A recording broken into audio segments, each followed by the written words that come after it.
Hello friends, कैसे हैं आप सब। नेहा की दुनिया में आपका स्वागत है। मैंने एक वीडियो बनाया था हर टूल्स के बारे में। आज मैं उसका यूज बताऊंगी कि कैसे उसका यूज कहाँ पे हमें करना है।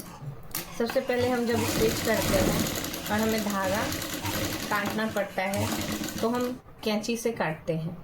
थोड़ा सा मुश्किल हो जाता है क्योंकि ये बड़ा है, मशीन पे थोड़ा दिक्कत हो जाती है, कैंची गिरने का भी डर होता है, इसलिए हम इस टूल्स को रखते हैं। छोटा है, कैरी करना आसान है और इजीली आपके धागे को काट देगा। तो इस टूल्स का यही काम है। दूसरा टूल्स मैंने ये दिखाया था कि इसका क्या काम है। इसका बहुत ही आसान सा काम है। जैसे हम कोई स्टिच करते हैं या कोई स्टिचिंग हमें उघाड़नी होती है तो हम इसका यूज करते हैं। इसका यूज है ऐसे धागे को काटना। ये बीच से धागे को काट देता है, जैसे मैंने ये काट के बताया, क्योंकि यहाँ पे शार्प होता है। छोटा सा टूल्स है और बहुत अच्छा काम करता है, इसलिए इसको रखिए, आपके काम को आसान करेगा। फिर नेक्स्ट टूल मैं बताती हूँ।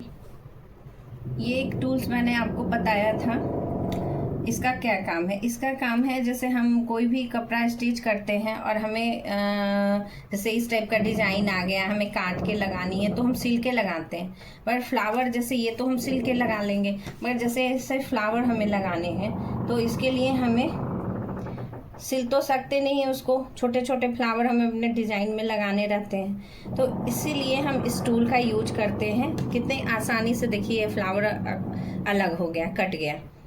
इस टूल्स का यही एक काम होता है।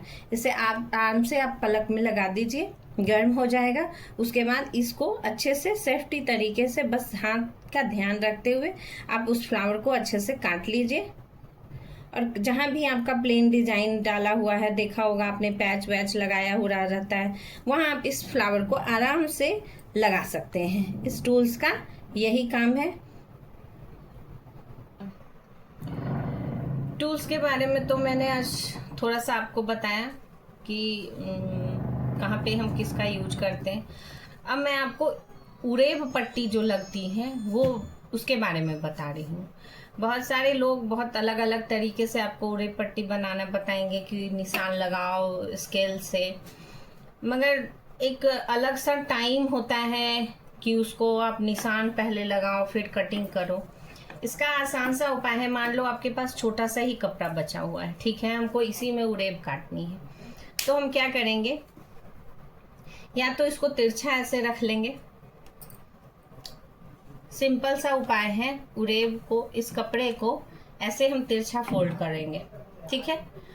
और दूसरा, आपके पास जो मेजरिंग टेप है उस टेप से आप क्या कीजिए, आपको जितनी चौड़ी उरेब पट्टी काटनी है, मान लीजिए 1.5 इंच की काटनी है।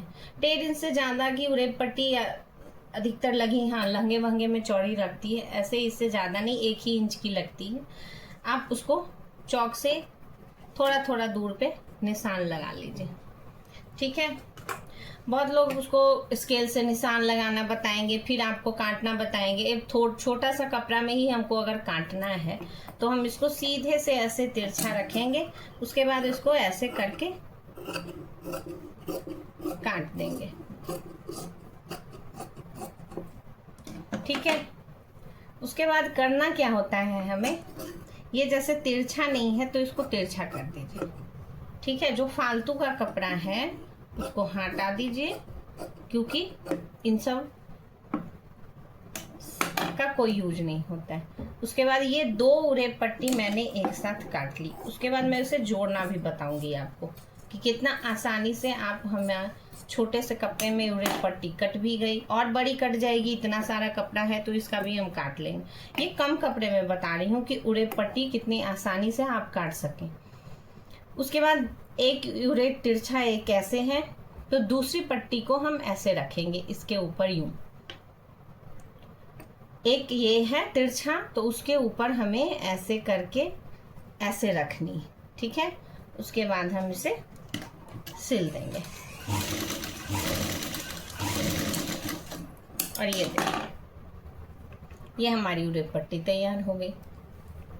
कम से कम कपड़े में। कोई मेहनत नहीं, कोई स्केल की ज़रूरत नहीं। आप आराम से जितनी चौड़ी काटनी है उतना निशान लगा लो और आराम से आप काट लो। ठीक है, ये है आज का हमारा ट्रिक। ये पाइपिंग डोरी है, मैंने दिखाया भी था।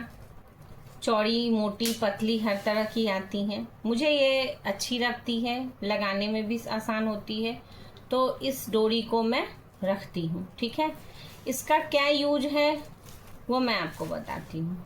इसका सिंपल सा यूज है, जो पाइपिंग हम लगाते हैं ब्लाउज में, सूट में या डिजाइन डालने में, उसका ये यूज है। अब डोरी कैसे बनाते हैं, बहुत लोग आपको बताएंगे कि चाप चेंज करो। ठीक है, आसान तो होता है, मगर सारे मशीनों पे चाप चेंज करके आसान नहीं होता है, कभी कभी गड़बड़ हो जाता है। तो मैं आपको इसी मशीन पे, इसी चाप पे डोरी बनाना सिखाऊंगी। सबसे आसानी से पहले तो आप इस डोरी को इसमें ऐसे रखो, एक तरफ चौड़ा, एक तरफ इतना हो कि आपका दब जाए चाप के नीचे। फिर हम इस डोरी को ऐसे करके एक हाथ से इसको ऐसे करेंगे। ये देखिए, बहुत ही ये ऐसे करके ये दबाया मैंने। उसके बाद मशीन से लॉक कीजिए। पहले लॉक कीजिए मशीन। सारे लोग लॉक नहीं करते हैं, इसकी वजह से खुलता है। लॉक करने के बाद हमें क्या करना है, ऐसे लगाते जाना है। उसके बाद उंगली से इसे हम प्रेस करके वन साइड करेंगे। ठीक है, उसके बाद सिलना स्टार्ट करेंगे। ये देखिए, इसी चाप पे ये हमारी डोरी तैयार हो गई। तो कोई ज़रूरत नहीं है अलग से चाप लेने की, नहीं मिलती है हर जगह, कोई ज़रूरत नहीं है। आप इसी पे आराम से अपनी डोरी को तैयार कर लीजिए। कितना आसान है डोरी तैयार करना, बताइए। इसी मशीन से, इसी चाप से मैंने डोरी तैयार की। कोई दिक्कत हुआ?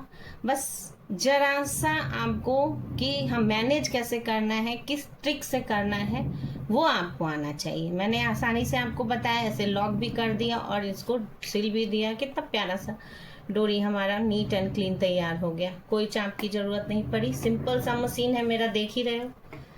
बस ये आज का ट्रिक हुआ। फिर आपको मैं नेक्स्ट एक और ट्रिक बताती हूँ। एक ये हमारा मशीन टूल्स मैंने आपको दिखाया था, बहुत प्यारा और बहुत काम का टूल्स है ये, इसको भूलिएगा नहीं।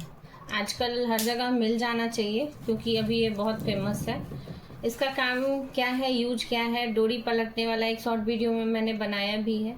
मैं आपको करके दिखाती हूँ कि इसका यूज कैसे हम करते हैं। जैसे मैंने ये बनाया है, इसी पे मैं कर लेती हूँ।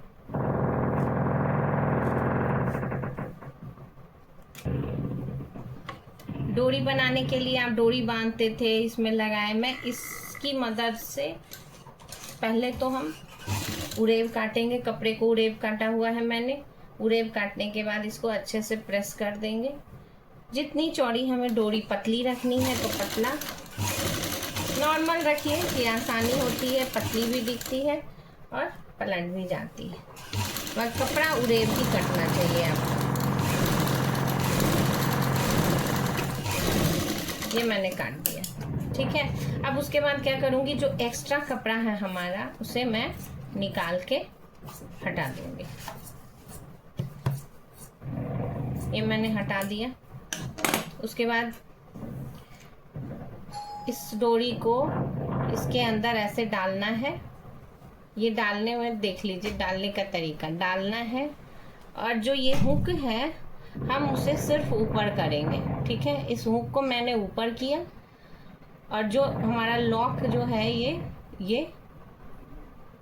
यहाँ पे लॉक होगा, उसे निकाल के इसको लॉक कर देना है। सिर्फ यही करना है, हुक को बाहर निकालना है, लॉक कर देना है।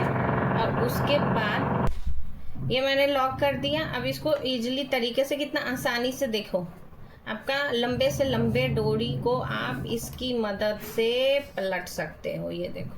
और उसके बाद बनने के बाद इसको नीचे करके इस लॉक को, इससे देखिए ये लॉक है ना, इसको नीचे कर दो, ये आप निकाल लो। ये आपका डोरी बनके तैयार हो गया। ये बहुत यूजफुल चीज़ है, आपके काम को आसान करता है। यही सब छोटे छोटे टूल्स थे आज हमारे वीडियो में जो मैंने आपको बताया। कुछ कटिंग से स्टिच रिलेटेड टूल्स भी हैं, स्केल वगैरह भी हैं जो मैंने दिखाए हैं आपको, उनका भी यूज मैं बताऊंगी। प्लीज़ वीडियो को स्किप मत कीजिएगा, अच्छे से देखिएगा, ठीक है। लाइक कीजिएगा, कमेंट कीजिएगा और अच्छा लगे तो सब्सक्राइब कर दीजिएगा। Thank you.